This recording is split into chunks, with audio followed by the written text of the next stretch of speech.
Assalamualaikum Bu, perkenalkan saya Dr. Wilda yang bertugas di Poliklinik ini.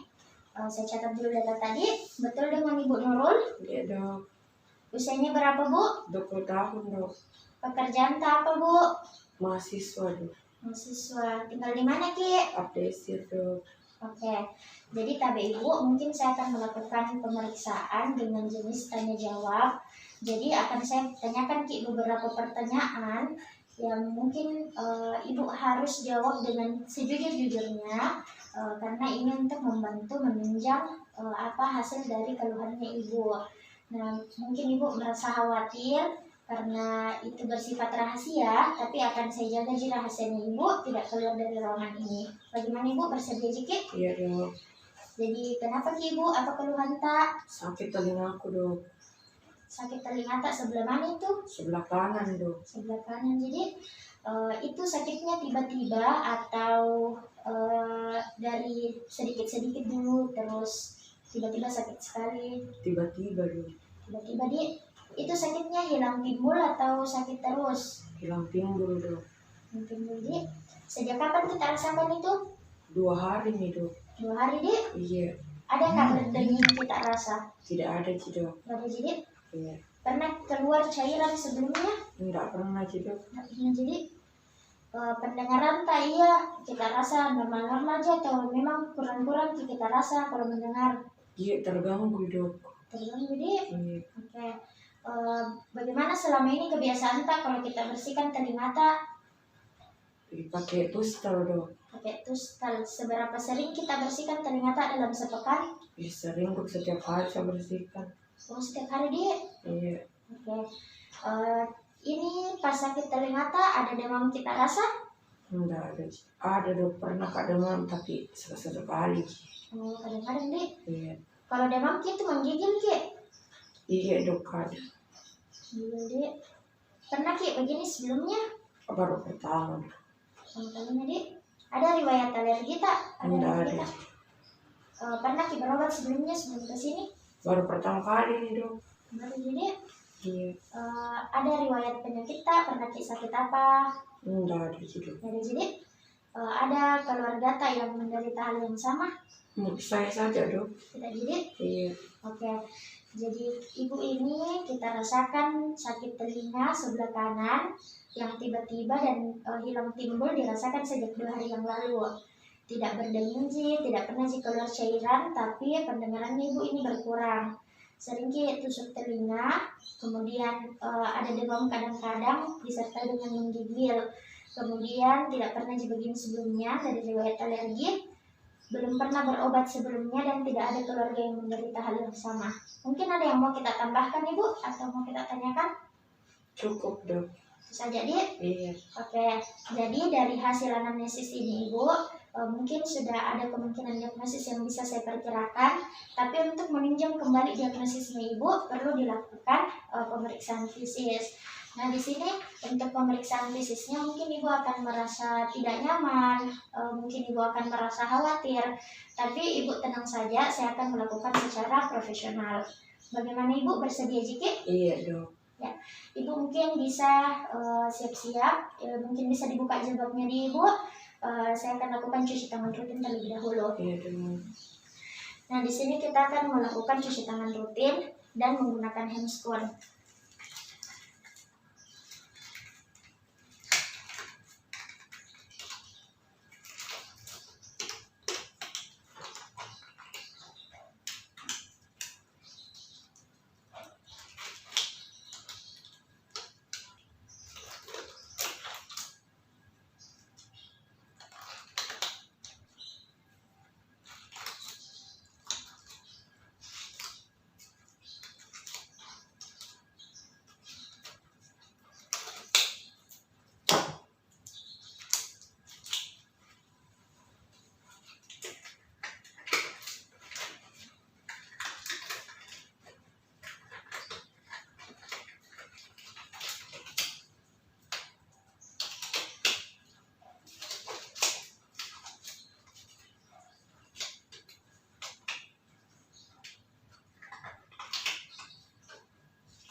Nah, kemudian setelah itu, kita mencuci tangan dan menggunakan handphone, kita nilai keadaan umum dari pasien. Kita lihat apakah pasien terlihat kesakitan dengan kesakitan level ringan, sedang, atau yang besar. Di sini pasien terlihat kesakitan tipe ringan. Kemudian setelah itu kita periksa tanda-tanda vital pada pasien. Kita periksa tekanan darah, kemudian kita periksa pernafasan, denyut nadi, dan juga suhu tubuh dari pasien. Kemudian setelah itu kita lakukan pemeriksaan telinga. Jadi kita inspeksi dulu keadaan telinga dari pasien. Kemudian kita lakukan palpasi pada telinga pasien. Sebelumnya tidak lupa kita atur lampu kepala. Kita atur lampu kepala dulu. Kita arahkan ke pasien dengan baik. Kita atur cahayanya agar terlihat lebih jelas. Setelah itu kita lakukan info konsen kembali kepada pasien. Kemudian kita jelaskan tujuan serta prosedur dilakukan pemeriksaan tersebut. Jadi mungkin kita mulai dari pemeriksaan telinga terlebih dahulu. Kita inspeksi telinga pasien. Kita lihat keadaan telinga pasien apakah ada kelainan atau tidak. Kemudian kita lakukan palpasi. Kita palpasi telinga pasien menggunakan jari telunjuk. Kita rasakan apakah ada kelainan atau tidak. Kemudian kita coba tarik auricula dari pasien. Apakah pasien terlihat kesakitan atau tidak. Kemudian selanjutnya kita lakukan pemeriksaan otoskopi. Nah, di sini kita lakukan dulu pemilihan spekulum yang sesuai dengan liang telinga dari pasien. Nah, kemudian kita nilai liang telinga dari pasien. Kemudian setelah itu kita masukkan spekulum. Kemudian kita nilai gendang telinga dari pasien. Kita keluarkan spekulum. Kita bereskan alat yang kita gunakan. Nah, setelah itu kita lanjut ke pemeriksaan hidung. Nah, di sini kita kembali arahkan lampu kepala ke arah hidung pasien. Kemudian setelah itu kita inspeksi hidung pasien apakah ada kelainan atau tidak dari hidungnya. Kemudian setelah itu kita palpasi dengan menggunakan jari telunjuk juga. Kita palpasi pada pangkal hidung pasien, pada pipi pasien, pada supraorbita, dan pada interkanthus. Kemudian setelah itu kita lakukan beberapa prosedur lagi. Di sini yang pertama kita lakukan rinoskopi anterior terlebih dahulu. Nah, di sini kita pilih lagi spekulum yang sesuai dengan hidung pasien. Kemudian setelah itu kita masukkan spekulum ke dalam hidung pasien. Kemudian kita nilai struktur di dalam rongga hidung pasien dan kita lihat apakah ada fenomena palatum mole. Kemudian setelah itu kita simpan kembali bahannya, alatnya. Kemudian kita lakukan pemeriksaan rinoskopi posterior. Di sini kita pilih cermin nasofaring yang sesuai dengan keadaan pasien. Kemudian kita arahkan pasien untuk membuka mulut. Jadi kita kembali arahkan lampu kepala agar terlihat jelas. Kita arahkan pasien untuk membuka mulut. Kemudian setelah itu kita tekan lidah pasien dengan spatel. Tidak lupa kita lidah apikan cermin nasofaring sebelum kita masukkan ke dalam orofaring. Nah, setelah itu kita posisikan cermin nasofaring di dalam orofaring. Setelah itu kita nilai struktur di dalam nasofaring dari pasien. Nah, setelah itu kita bereskan alat yang telah kita gunakan. Setelah itu kita lakukan pemeriksaan faringoskopi. Di sini kita arahkan kembali lampu kepala ke arah cavum oris dari pasien. Di sini kita perhatikan keadaan cavum oris sampai ke orofaring dari pasien. Kemudian kita palpasi menggunakan handscoon mukosa bukal dari pasien, dasar lidah, palatum, dan lain-lain. Kemudian setelah itu sudah selesai pemeriksaan hidung, kita bereskan alat yang telah kita gunakan. Selanjutnya kita lakukan pemeriksaan laringfaring. Di sini kita siapkan cermin laring, kita pilih sesuai dengan keadaan pasien. Nah, di sini kita pegang lidah pasien menggunakan kasa steril, kemudian tidak lupa kita lidah apikan cermin laring. Nah, kita pegang lidah pasien dengan kasa steril, kemudian kita arahkan pasien untuk bernafas normal. Nah, kita letakkan, posisikan cermin laring, kemudian kita nilai struktur dari hipofaring. Kemudian untuk menilai setelah itu kita nilai dari mobilitas plika vokalis dengan mengarahkan pasien untuk mengucapkan I berulang-ulang. Nah, setelah itu kita simpan alat yang telah bereskan alat yang telah kita gunakan. Sudah selesai untuk pemeriksaan laring-faring. Tidak lupa kita catat hasil yang kita dapatkan. Kemudian setelah itu kita lanjutkan dengan pemeriksaan pendengaran. Nah, di sini ada beberapa prosedur yang kita lakukan. Kembali kita informasikan kepada pasien. Jadi Ibu, ini ada beberapa pemeriksaan yang akan kita lakukan. Mungkin Ibu akan merasa tidak nyaman, tapi ini untuk menentukan kembali diagnosisnya Ibu. Jadi yang pertama kita lakukan adalah tes bisik. Nah, Ibu bisa duduk di sini, kemudian pemeriksa berada dengan jarak 6 meter dari pasien, jadi anggaplah ini 6 meter. Kemudian kita bisikkan kata-kata bisilabik kepada pasien dari jarak 6 meter tersebut. Jadi Ibu akan saya bisikkan ke beberapa kata. Kalau Ibu tidak dengar, silahkan angkat tangan. Kalau Ibu dengar, boleh ulang kata yang saya sebutkan. Oke, karena pasien tidak mendengar, kita maju lagi dengan jarak 1 meter, dan jadi jarak pemeriksa dan pasien sejauh 5 meter. Dengan hal yang sama Ibu, ya. Oke, karena pasien tidak mendengar, kita maju lagi sampai pasien mendengarkan dan mengulang 8 kata dari 10 kata yang pemeriksa sebutkan. Kemudian kita catat hasil yang didapatkan. Selanjutnya kita gunakan tes Garputala. Jadi kita siapkan dulu, di sini ada beberapa Garputala yang sudah saya sediakan. Nah, yang pertama kita lakukan tes garis pendengaran. Nah, untuk tes garis pendengaran, kita gunakan Garputala dari frekuensi rendah ke frekuensi tinggi. Kita gunakan semua frekuensi. Kita getarkan Garputala dengan lembut, kemudian kita letakkan di dekat telinga pasien dengan jarak 2,5 cm sampai 3 cm. Kemudian kita instruksikan kepada pasien, kalau ada kita dengar suara Ibu, boleh angkat tangan tekan. Oke, kemudian kita lakukan juga di telinga yang satu. Oke, kemudian kita catat hasil yang didapatkan.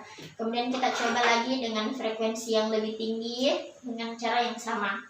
Kemudian selanjutnya kita lakukan tes Rina. Nah, di sini kita gunakan Garputala dengan frekuensi 256 atau 512 Hz. Kemudian kita getarkan dengan lembut. Kemudian kita letakkan pada planum mastoid. Jadi Ibu di sini, saya akan letakkan di sini. Kalau misalkan Ibu sudah tidak mendengar suara, Ibu silahkan angkat tangan Nah, kita getarkan dengan lembut. Kita letakkan pada planum mastoid. Kemudian setelah pasien tidak mendengarkan suara, kita pindahkan ke depan telinga pasien.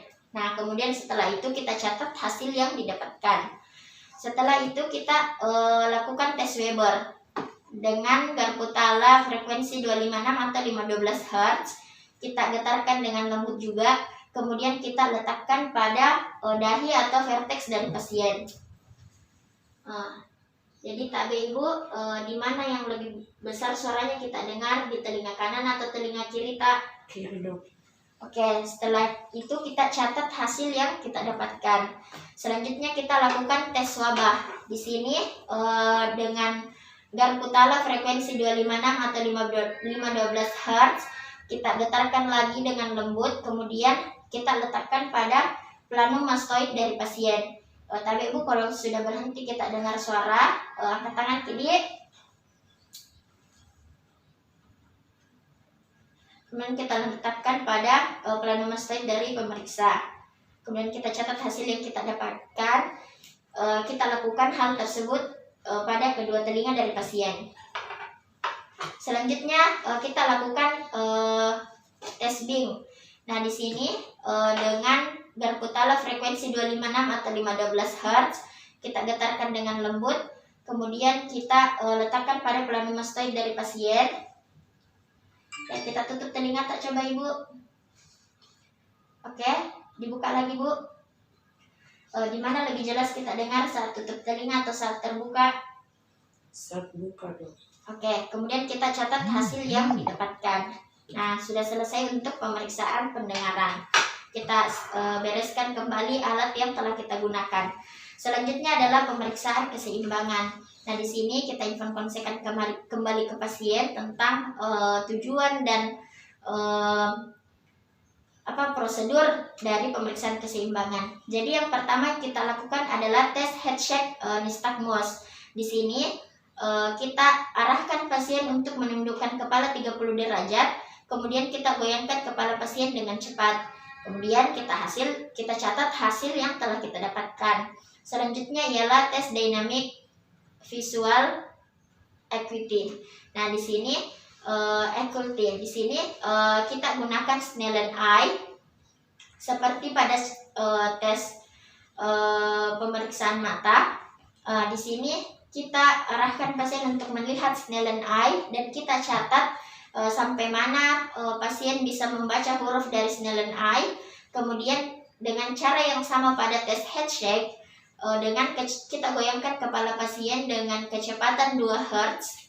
Kemudian kita kembali arahkan untuk membaca Snellen eye, kemudian kita catat hasil yang kita dapatkan. Selanjutnya kita lakukan pemeriksaan tes head thrust. Nah, di sini kembali kita arahkan pasien untuk menundukkan kepala 30 derajat. Kemudian kita arahkan untuk melihat satu objek, contohnya hidung pemeriksa atau wajah pemeriksa. Tetap fokus pada objek yang kita arahkan. Kemudian kita arahkan kembali pasien untuk melihat ke arah lateral sekitar 15-30 derajat. Kemudian kepala pasien digoyangkan dengan mata tetap fokus pada objek yang telah ditentukan. Kemudian kita catat hasil yang telah kita temukan. Nah, selanjutnya ialah tes Romberg. Di sini kita arahkan pasien untuk berdiri. Kemudian tangan pasien menyilang pada dada. Kemudian kaki pasien rapat, jadi os malleolus media dari pasien saling bertumbukan. Kemudian kita arahkan pasien untuk berdiri selama 30 detik. Kemudian kita catat hasilnya dan kita bandingkan saat kita lakukan yang sama dengan mata pasien tertutup. Kemudian kita bandingkan dan kita catat hasil dari pemeriksaan. Nah, sudah selesai untuk pemeriksaan keseimbangan. Selanjutnya kita lakukan pemeriksaan penghidu dan pengecapan.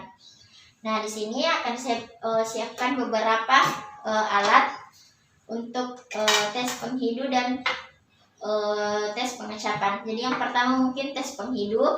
Di sini saya siapkan beberapa bahan tes, mungkin seperti minyak kayu putih dan berbagai bau-bau lain untuk mengetes penghidu dari pasien.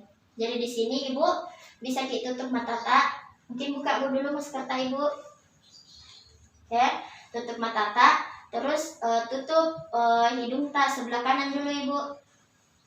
Oke, di sini bahan tes kita letakkan di depan mid sternum sekitar 20 cm dari hidung pasien. Kemudian perlahan dari bawah ke atas kita naikkan mendekati hidung pasien. Kemudian kita tanyakan pada pasien sensasi bau apa yang dirasakan. Bau apa ini Ibu? Minyak kayu putih dok. Oke, kemudian kita lakukan lagi dengan bahan tes yang lain. Kemudian setelah itu telinga kiri lagi yang kita tutup Ibu. Dengan hal yang sama kita letakkan depan mid sternum 20 cm dari lubang hidung pasien dengan berbagai bahan tes. Ya sudah selesai Ibu, boleh dibuka kembali matanya. Selanjutnya kita akan melakukan tes pengecapan. Jadi di sini saya siapkan juga beberapa bahan tes dengan rasa manis, asam, asin, dan pahit. Di sini kita arahkan pasien untuk menutup hidungnya dan menjulurkan lidah. Tapi Ibu tutup hidung tak dan julurkan lidah tak Bu. Nah di sini kita teteskan rasa manis di ujung dari lidah pasien. Kita lihat bagaimana respon pasien terhadap sensasi rasa tersebut, kemudian kita catat. Ibu silakan kumur-kumur Ibu. Tapi Ibu udah tutup mata juga. Nah, setelah itu kita gunakan lagi yang rasa asam.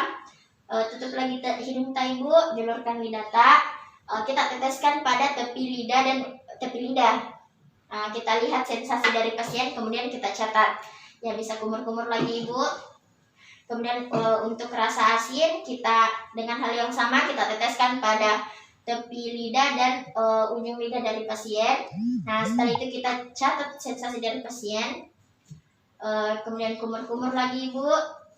Kemudian setelah itu rasa pahit kita teteskan pada pangkal lidah dari pasien. Kemudian kita catat hasil dari yang kita dapatkan. Nah, sudah selesai. Untuk pemeriksaan kali ini bisa dipasang lagi masker tak Ibu. Jadi mungkin bisa kita pasang kembali jilbab tak. Saya cuci tangan dulu di Ibu. Nah, setelah itu kita lakukan cuci tangan rutin, lepas handscoon dan melakukan cuci tangan rutin.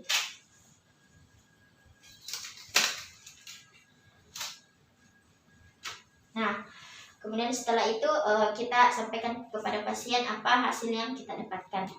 Jadi berdasarkan pemeriksaan tadi sudah saya catat apa hasil dari pemeriksaan tadi. Mungkin berdasarkan hasil pemeriksaan bisa saya diagnosis Ibu mengalami ostitis media akut. Jadi Ibu tidak perlu khawatir, bisa kemungkinan sembuh. Yang penting Ibu rutin meminum obat. Di sini saya resepkan mungkin obat, bisa kita bawa ke apotek di sebelah sana. Ada mungkin yang mau kita tambahkan atau yang mau kita tanyakan Ibu? Nggak ada dok. Nggak ada jadi? Ya, silakan Ibu. Terima kasih, semoga cepat sembuh. Makasih dok.